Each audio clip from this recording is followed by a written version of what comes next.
ہمارے برادر ملک ترکی کے صدر جناب طیب اردگان نے 3 سال قبل یہ فیصلہ کیا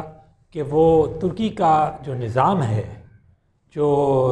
حکمرانی کا نظام ہے، اس کو تبدیل کر کے پریزیڈنشل فارم کے اندر کر دیں گے۔ تو اس کے لیے انہوں نے جو طریقہ کار اختیار کیا وہ یہ تھا کہ ایک عوامی ریفرینڈم کرایا جس کی اجازت ترکی کا آئین دیتا تھا، اور اس کے اندر وہ عوام نے یہ فیصلہ دیا کہ ہاں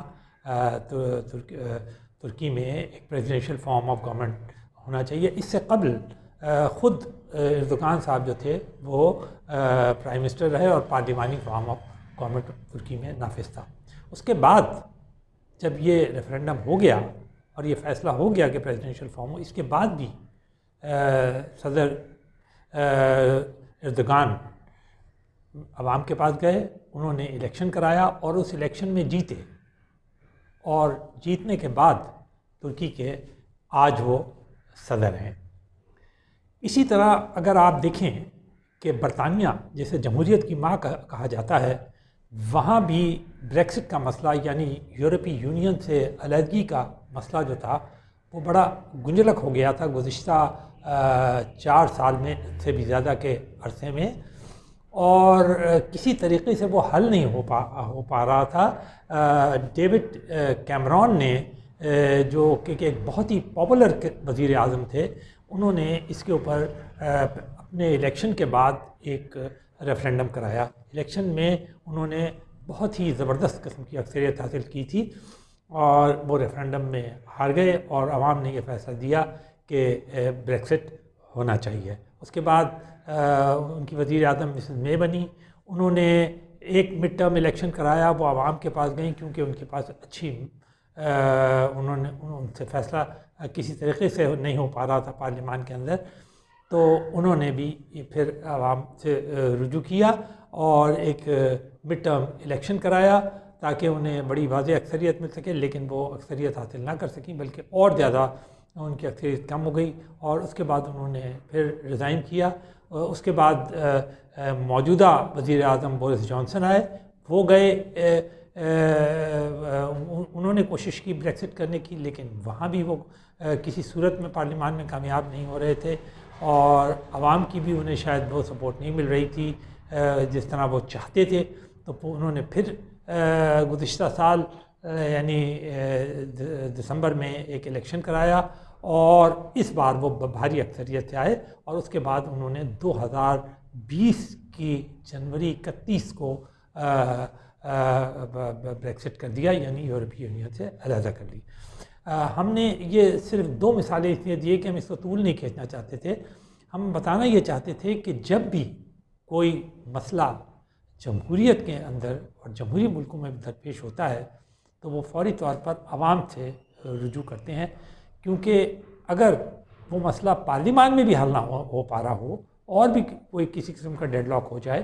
اور بہت ہی گمبھیر سا مسئلہ ہو،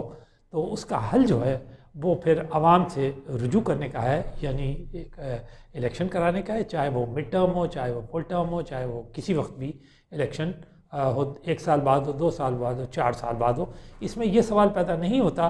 کہ کسی حکومت کو 5 سال پورے کرنے کا موقع دیا گیا یا نہ دیا گیا۔ اب اگر غور کریں تو اب ہمارے ملک میں بھی اس وقت جو صورتحال ہے وہ خاصی کشیدہ ہے اور بڑی تقسیم والی کیفیت پیدا ہو گئی ہے۔ اپوزیشن جو ہے وہ وزیر اعظم سے بار بار مطالبہ کر رہی ہے کہ وہ استعفیٰ دیں، الیکشن کرائیں اور کسی فیصلے پہ پہنچیں۔ مذاکرات ہو نہیں پا رہے، اس کے اندر بار بار وہ اسٹیبلشمنٹ کا بھی ذکر آتا ہے۔ تو یہ چیزیں جو ہیں وہ کسی کے یعنی جیسے کہتے ہیں نا سمجھ میں نہیں آ رہی۔ پی ڈی ایم کا ان کا اتحاد ہے جہاں سے وہ کہتے ہیں کہ ہم پہلے جلسے کریں گے، پھر وہ کر چکے ہیں جلسے اپنے 5 بلکہ 6-7 جلسے ہو چکے ہیں مختلف اس نوعیت کے، جس میں وہ عوام کو یہی بات بار بار اپنی دہراتے ہیں کہ حکومت جو ہے وہ الیکشن کرائے اور چلی جائے، یا یہ کہ وہ کوئی لانگ مارچ کریں گے۔ لیکن حکومت جو ہے وہ بھی اپنی جگہ بالکل ڈٹی ہوئی ہے، اور وہ کسی طریقے سے حکومت اور اپوزیشن کے درمیان کوئی ایسی بات چیت نہیں ہو رہی۔ تو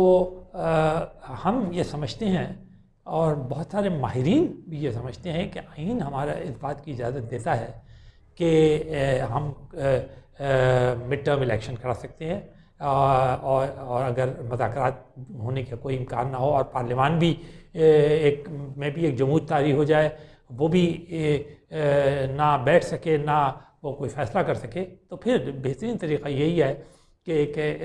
عوام کی طرف رجوع کیا جائے اور ان سے ایک فیصلہ لے لیا جائے کہ ایسی صورت میں کیا کیا جائے۔ تو ہم یہ سمجھتے ہیں کہ اگر آپ غور کریں کہ عمران خان نے حال ہی میں ایک تقریر کی جس میں انہوں نے یہ بتایا کہ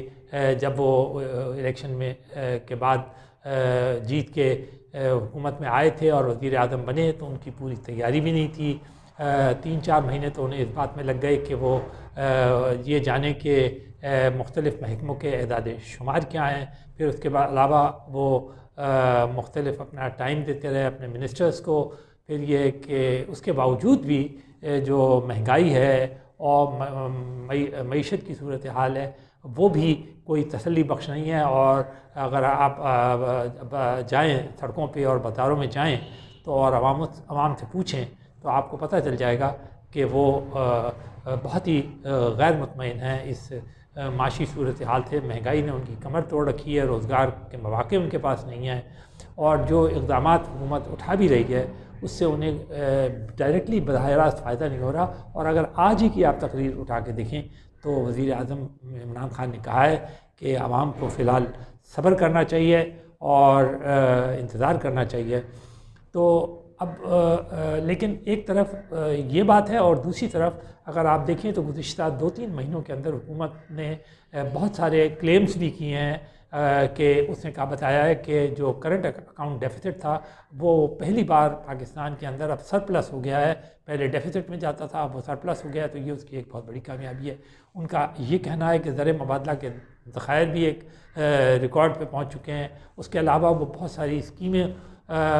کا ذکر کرتے ہیں جس میں احساس اسکیم وغیرہ شامل ہے، جس سے کے ذریعے پھر وہ ہیلتھ کارڈ کا ذکر کرتے ہیں جس کے ذریعے وہ عوام تک بہت ساری سہولتیں فراہم کر رہے ہیں۔ اس کے علاوہ ان کا کہنا ہے کہ بہت سارے وہ توانائی کے اور دوسرے مسائل کی طرف بھی توجہ دے رہے ہیں، تاہم ان کا یہ کہنا ہے کہ 2.5 سال میں وہ پرفارمنس نہیں کر سکے جس کا انہوں نے سوچا تھا، اور اس کی وجہ انہوں نے یہی بتائی کہ جب وہ حکومت میں آئے تھے تو ان کی کوئی تیاری نہیں تھی، بلکہ انہوں نے یہ بھی مشورہ دیا ہے کہ آئندہ حکومتوں کو پہلے امریکی طرز کی کوئی بریفنگ دی جائے، ان کی تیاری کرائی جائے اور اس کے بعد وہ حکومت میں آئے تاکہ وہ بہت بہتر ڈیلیور کر سکیں۔ تو ایک طرف تو یہ وہ مثبت پہلو ہیں جو ہم نے گنوائے ہیں کہ کرنٹ اکاؤنٹ ڈیفیسٹ کو انہوں نے سرپلس میں تبدیل کر دیا وغیرہ وغیرہ، اور دوسرے جس طرح تو یہ اگر دیکھا جائے تو ایک طرح سے حکومت یہ کلیم کر رہی ہے اور وزیر اعظم یہ کلیم کرتے ہیں کہ انہوں نے عوام کو حتی الامکان فائدہ پہنچایا۔ پھر اس کے علاوہ وہ کرپشن کے سلسلے میں بتاتے ہیں کہ جتنے کرپٹ لوگ تھے انہیں سب کو انہوں نے جیل میں ڈال دیا ہے، یا یہ کہ وہ پیشیاں بھگت رہے ہیں۔ تو دوسری طرف اگر آپ دیکھیں تو اپوزیشن ہے،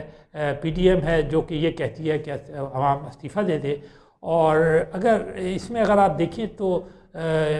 وہ اس بات کے اوپر مسلسل زور بھی دے رہے ہیں اور کہ استعفے بھی وہ دے سکتے ہیں اسمبلیوں سے، اس کا کوئی آئینی بحران بھی کریٹ ہو سکتا ہے جس سے سینٹ کے الیکشنز کے میں مسائل پیدا ہو سکتے ہیں، یا نہ بھی اگر پیدا ہوں تو ایک گنجلک سی صورتحال ضرور پیدا ہو جائے گی جس میں عوام بیچارے جو ہیں جو کہ مہنگائی میں پس رہے ہیں، جنہیں صبر کرنے کا مشورہ خود وزیر اعظم دے رہے ہیں، تو ان کے لیے بہت زیادہ شدید قسم کے مسائل پیدا ہو گئے ہیں۔ تو یہ ایسی صورت کے اندر اگر خود وزیر اعظم جو ہیں وہ عوام سے رجوع کر لیں، وہ عوام کے پاس چلے جائیں، ایک مڈ ٹرم الیکشن کی طرح کے اوپر غور کر کے یا اس کے اوپر سنجیدگی سے عمل کر کے وہ عوام سے رجوع کر لیں۔ ایک اور بات بھی ہم بتانا چاہتے ہیں کہ جو وزیر اعظم عمران خان کی جو موجودہ حکومت ہے PTI کی، وہ ایک اتحادی حکومت ہے، اور اس کے پاس وہ فگرز بھی پورے نہیں ہیں جو کہ اسمبلی میں ایک حکومت بنانے کے لیے یا ایک وزیر اعظم بنانے کے لیے ہونا چاہیے۔ اس لیے نتیجتاً یہ ہے کہ انہوں نے کئی چھوٹی جماعتوں سے اتحاد کیا، جس میں MQM بھی شامل ہے، اور بلوچستان سے ایک جماعت بھی شامل ہے اختر مینگل صاحب کی، تو اس اور پھر قاف لیگ بھی شامل ہے، جس کے ساتھ مل کے انہوں نے یہ وہ کیا ہے، ایک اتحادی حکومت بنائی ہے۔ لیکن اگر آئینی طور پہ دیکھا جائے تو یہ ایک کمزور اتحادی حکومت ہے، اور باوجود اس کے وہ کوئی آئینی ترمیم نہیں کر سکتے، انہیں آرڈیننس بہت زیادہ لانے پڑتے ہیں۔ تو جہاں اب وہ اتنی ساری اپنی کامیابی گنا رہے ہیں، جہاں وہ کہتے ہیں ان کے تمام جو ترجمان اور جو وہ ہیں کہنے والے اور ان کے چاہنے والے کہتے ہیں کہ وہ جو ہیں وہ پرخلوص بھی ہیں اور وہ بقول ان کے ایماندار بھی ہیں، تو پھر کیا حرج ہے کہ جا کر ایک واضح اکثریت عوام سے حاصل کر لی جائے، کیونکہ اب تو انہیں 2.5 سال کا تجربہ بھی ہو گیا، انہیں اعداد و شمار بھی پتہ چل گئے، انہیں مختلف چیزیں بھی پتہ چل گئی ہیں، اور وہاں سے جا کر پھر عوام کا ایک زبردست مینڈیٹ لے لیا جائے۔ اور یہ جو اپوزیشن جو بار بار شور مچا رہی ہے کہ جی ہم استعفے لیں گے، اس طرح لیں گے، اس طرح لیں گے، اور وہ